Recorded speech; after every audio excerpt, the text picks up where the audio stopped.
Now, in previous lecture, we will discuss about transition. So please continue transition in this class, and also discuss about hydraulic jump. Also discuss about GVF. First of all, some parts remain transition. So first we will discuss transition. The limit of contracted width B2 is greater than is equal to B2 minimum is obviously reached when corresponding to E1. The discharge intensity Q2 is equal to Q minimum. That is the maximum discharge intensity for a given specific energy critical flow condition will prevail 1. At this minimum width, Y2 will be equal to critical depth at section 2. That means YCM and U1 is equal to ECM is equal to YCM plus Q square by 2G B2 minimum square into YCM square. For rectangular channel at critical flow, you know that YC is equal to 2 by 3 EC. Yeah, U1 is equal to EC minimum. That means Y2 is equal to YCM is equal to 2 by 3rd of ECM is equal to 2 by 3rd of U1. And YC is equal to Q square by 2B B2 minimum square G to the power 1 by 3rd.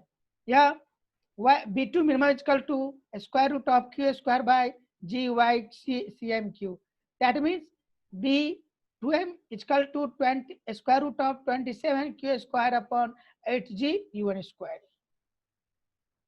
Now, if B2 is less than B2 minimum, the discharge intensity Q2 will be larger than Qm. The maximum discharge intensity consistent with U1. The flow will not therefore the possible with the given upstream condition, the upstream depth will have to increase to Y1 dash so that a new specific energy E1 dash that is equal to Y1 dash plus Q square upon 2G into B1 square into Y1 dash square. This will just be sufficient to cause critical flow at section 2. It may be noted that the new critical depth at section 2 for a rectangular channel is YC2 is equal to Q square upon B2 square G to the power 1 by 3rd. That means Q2 square upon G to the power 1 by 3rd. That means Y dash E dash C2 is equal to YC2 plus VC2 square upon 2G, that is 1.5 YC2. This diagram shows the variation of Y1 and Y2 in supercritical flow with a width construction. Since B2, this is B2 is less than B2 minimum. B2 is less than B2 minimum. That is YC2 will be larger than YCM. Further, E1 dash is equal to EC2 equal to 1.5 YC2. Thus, even though critical flow prevails for all B2 is less than B2 minimum, the depth at section 2 is not constant as in the hump case, but increases as Y1 dash and hence E1 dash rises. The variation of Y1 and Y2 and E with B2 by B1 as shown in figure. This is in this diagram supercritical flow condition discuss a specific energy curve, Y1 depth, YCM depth, B2 upon B1 ratio will be also given. So this diagram is the variation of Y1, Y2, E and with B2 by B1.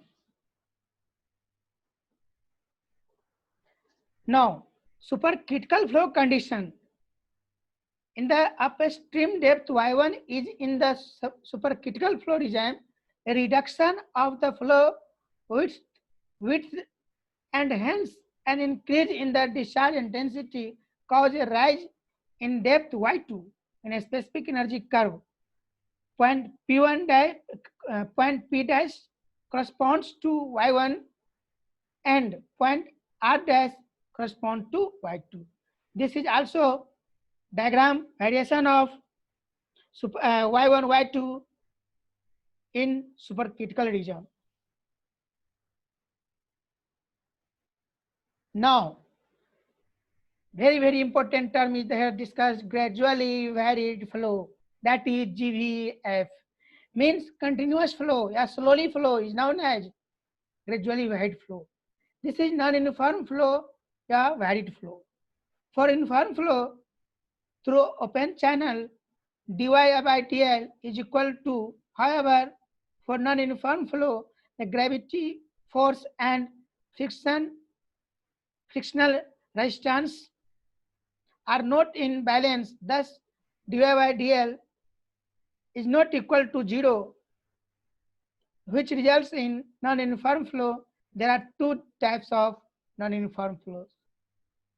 This diagram shows here y1 dash, sorry, y1, y1, y01, yc, yo, y02,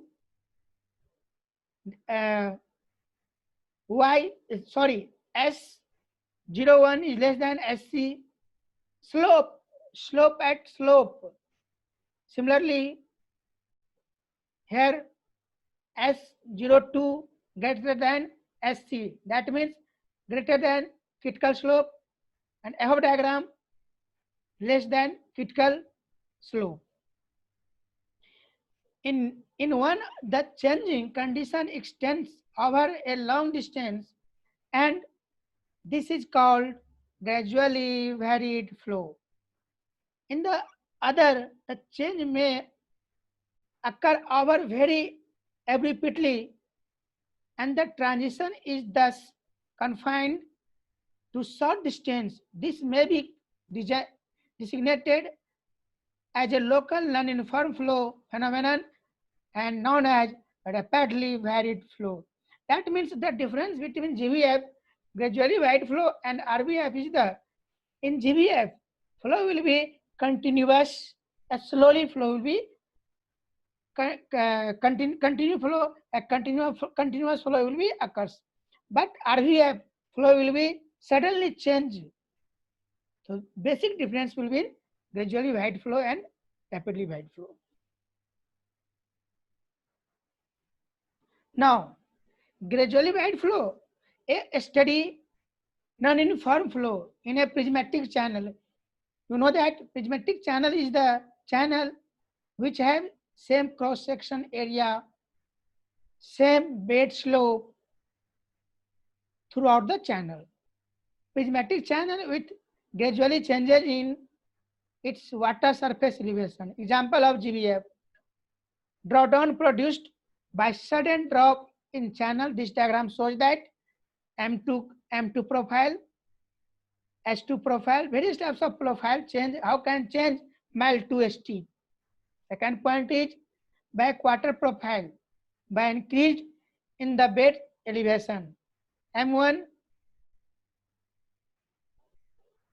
profile discuss here. Drawdown means what is drawdown and what is backwater? Backwater means the slope will be in positive. When slope will be increased, where slope will be positive, then the profile is known as backwater profile. When slope will be negative, then the profile will be known as drawdown profile. We will discuss in a slide. Now, differential equation of GVF. You know that at any point, total head is equal to, total energy is equal to Z plus Y plus V square upon 2G. Z is the data mass, Y is the depth of flow, V square upon 2 is the velocity head, where specific energy is equal to Y plus V square upon 2G. This diagram shows that Z1, Z is the data mass, E is the specific energy, V2 square upon 2 is the velocity head, and SF is the energy slope and energy line, water surface line. In the direction of X, depth will be decreases. Discuss about next slide. Since the water surface varies in the longitudinal x direction, the depth of flow and the total energy are functions of x. Differentiating a specific energy equation 2.1 with respect to x, that is dH upon dx is equal to dz upon dx plus dy by dx plus d by dx into v square upon 2g. dH upon dx minus sf. dz upon dx is equal to minus s naught dy by dx water surface slope relative to the channel bottom. Here negative sign considered because of in the direction of x, energy will be increases, but depth will be decreases. So here negative sign will be introduced. This is the very important. How can negative sign will be created? So reason is here in the direction of x, energy will be increases, but depth will be decreases. So negative side will be considered. Now d by dx v square upon 2g is equal to d by dx into q square 2g a square dy by dx, which is equal to minus q square upon gaq d upon dy into dy by dx. Now you know that d upon dy is equal to t, that is tau width. That means d upon dx into v square upon 2g is equal to q square t upon gaq into dy by dx. Differential equation can be now be written as minus sf, put all the values, minus sf is equal to minus s naught plus dy by dx minus q square t upon gaq into dy by dx. That means rearranging the above equation, dy by dx is equal to s naught minus sf 1 minus q square t upon gaq. This is the dynamic equation of gradually varied flow. So always remember the basic dynamic equation of GBF dy by dx is equal to S naught is the bed slope, SF is the energy slope, Q is the discharge, T is the tau width, A is the cross section area. That means the first case dy by dx is equal to S naught minus SF upon 1 minus Q square T upon GAQ. Okay, thank you.